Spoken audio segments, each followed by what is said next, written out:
Assalamu alaikum dear students, hope you all are fine.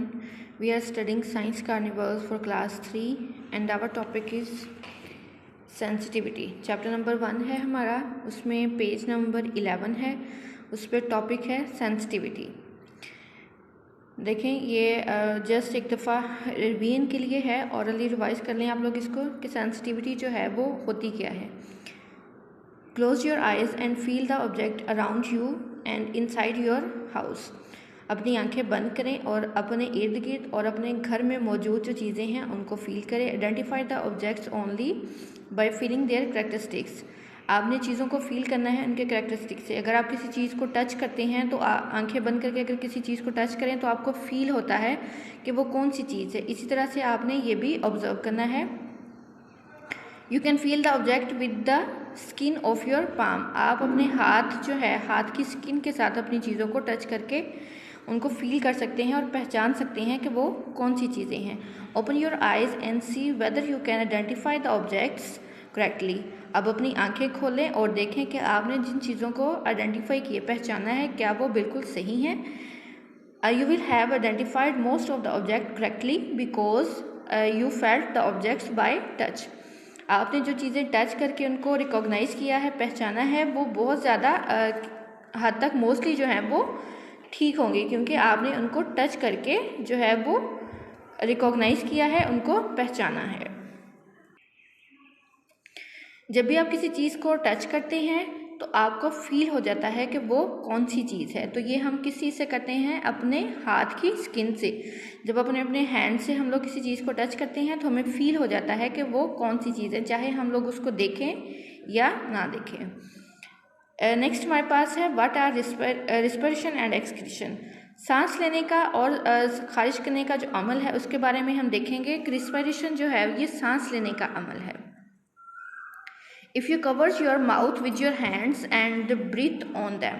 अगर आप अपने मुंह को अपने हाथ से कवर करते हैं और उसके ऊपर सांस लेते हैं, your hand will feel warm. तो आपके हाथ जो हैं वो बिल्कुल वार्म, गर्म फील करेंगे. आप ये करके देखें कि आप अपने मुंह के आगे हाथ रखें और सांस लें तो आपके हाथ जो हैं वो गर्म हवा जो है उनको फील होगी. Your body gets the energy to warm your hands by using oxygen from the air you breathe and the sugar from the food you eat. तो ये जो है एनर्जी जिसके ज़रिए से आपके हाथ जो हैं वो गर्म फील करवाते हैं. आपकी सांस जो है वो जब आपके हाथों के साथ टच होती है, आप सांस लेते हैं, तो ये कहाँ से आती है? ये एनर्जी जो है वो हमारी बॉडी कहाँ से ले रही है? हवा से जो है हवा ब्रीथ, सांस के ज़रिए जो हमारी बॉडी में हवा जा रही है वो, और जो हमारे खाने के ज़रिए शुगर जो है उससे जो है ये एनर्जी ले रही है. Water and carbon dioxide are produced. Water और कार्बन डाइऑक्साइड प्रोड्यूस होते हैं. This process is known as respiration. और इस प्रोसेस को हम रिस्पायरेशन कहते हैं, मतलब सांस लेने का अमल कहते हैं. Living things use energy to grow. Living things को ज़िंदा रहने के लिए एनर्जी की ज़रूरत होती है. To repair the body and move. और बॉडी को रिपेयर करने के लिए और मूव करने के लिए एनर्जी की ज़रूरत होती है. आप लोगों को पता है ना कि कोई भी जो लिविंग थिंग है, ज़िंदा रहने वाली चीज़ें जो हैं उनको ज़िंदा रहने के लिए एनर्जी की ज़रूरत होती है. और एनर्जी हम लोगों को कैसे जो है वो मिलती है? हम लोग जो खुराक खाते हैं उससे हम लोग को एनर्जी मिलती है. तो किसके लिए ज़रूरी होती है? For grow, to repair the body and move. मतलब बड़े होने के लिए, रिपेयर द बॉडी, बॉडी को रिपेयर करने के लिए, और मूव, हरकत करने के लिए. Animals use different structure for breathing. Animals जो है वो मुख्तलिफ स्ट्रक्चर जो हैं वो सांस लेने के लिए यूज़ करते हैं. सच एज नोज़ इन एनिमल्स. जैसे कि एनिमल्स में है वो नोज़, हम लोग सांस लेते हैं अपने नोज़ से. गिल्स इन फिश, मछलियाँ जो हैं वो गिल्स, उनमें गिल्स होते हैं सांस लेने के लिए. And air holes called spiracles in insects. और इंसेक्ट्स जो होते हैं, हशरात, उनमें छोटे छोटे से होल्स होते हैं जिन्हें हम स्पाइरकल्स कहते हैं. वो उनके ज़रिए सांस लेते हैं. Next, plants also breathe through the tiny pores called stomata on the underside of their leaves. Plants जो हैं, पौधे, ये भी सांस लेते हैं. और ये सांस कहाँ से लेते हैं? इनके जो पत्ते होते हैं, पत्तों की निचली वाली साइड पे छोटे छोटे से पोर्स बने हुए होते हैं जिन्हें हम स्टोमेटा कहते हैं. और ये पत्ते जो हैं उन स्टोमेटा के ज़रिए सांस लेते हैं। Unlike living thing, non living things do not breathe. Living things की तरह जो नॉन लिविंग थिंग है, जो जिंदा चीज़ें नहीं हैं, वो सांस नहीं लेती। जिंदा चीज़ें जो हैं वो सांस लेती हैं, जबकि बेजान चीज़ें जो हैं, जो हरकत नहीं करती, मूव नहीं करती, वो सांस नहीं लेती। अब ये देखें, नोज़ इन ह्यूमन, अब इंसानों का जो है वो नाक है, ऐसे बिल्कुल सेम एनिमल जो हैं उनके भी नोज़ होते हैं, वो भी अपने नोज़ से सांस लेते हैं। गिल्स इन फिशेस, फिश में गिल्स होते हैं सांस लेने के लिए। स्पैरेकल्स इन इंसेक्ट्स, इंसेक्ट की बॉडी पे होल होते हैं, तो वो उन होल्स के ज़रिए सांस लेते हैं। Stomata on the underside of leave, ये प्लांट है, प्लांट के जो पत्ते की निचली साइड है, नीचे वाली साइड पे जो है वो होते हैं स्टोमेटा। अभी उन्होंने दिखाए हुए हैं कि स्टोमेटा इस तरह के होते हैं जहाँ से पत्ते सांस लेते हैं। तो ये आप लोगों ने लर्न करना है। इसके रेलिवेंट क्वेश्चंस जो हैं ये हैं, व्हाट इज़ रिस्पायरेशन, कि रिस्पायरेशन क्या है।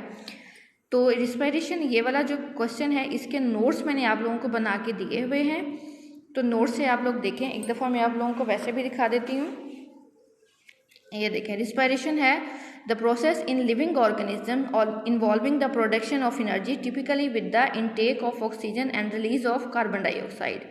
ये इस फर्स्ट क्वेश्चन का आंसर है। The process in living organisms involving the production of energy typically with the intake of oxygen and release of carbon dioxide. Second question हमारे पास है, what is the difference between respiration and breathing. Respiration और breathing में क्या फ़र्क है। तो respiration वाला जो है, ये जब आप ये ऊपर वाला क्वेश्चन करेंगे तो सेम यही वाला जो है, यही रिस्पायरेशन में आप दोबारा लिख देंगे। और ब्रीथिंग में जो है, ब्रीथ की डेफिनेशन में है, breathing refers to the process of taking in oxygen and giving carbon dioxide. Breathing refers to the process of taking in oxygen and giving carbon dioxide, यहाँ पे भी है। और अगर आप बुक पे देखें तो इसकी जो की टर्म्स हैं वहाँ पे भी ब्रीथ की डेफिनेशन है, to take air into lungs then to release air out of the body. तो आप चाहे तो ये वाली ब्रीथ की कर सकते हैं, चाहे जो आप लोगों को नोट्स प्रोवाइड किए गए हैं वहाँ पे भी ब्रीथ की लिखी हुई है, चाहे तो आप लोग वो कर सकते हैं। और नोट्स आप लोगों को इसलिए प्रोवाइड किए गए हैं ताकि आप लोग जो चैप्टर के क्वेश्चंस हैं वहाँ से उनको याद करें, और आप लोग अपनी असाइनमेंट के साथ उनको अटैच करके वापस मत भेजें, वो आप लोगों को लर्न करने के लिए दिए हुए हैं। तो आप अपने नोट्स जो हैं साइंस के वो अपने पास रखें और वहाँ से क्वेश्चंस देख के आप लोग याद करें। बाकी आप लोगों के जो वर्कशीट्स हैं वो आप लोग कलेक्ट करें स्कूल से और उनको सबमिट करवाएं। अल्लाह हाफिज़।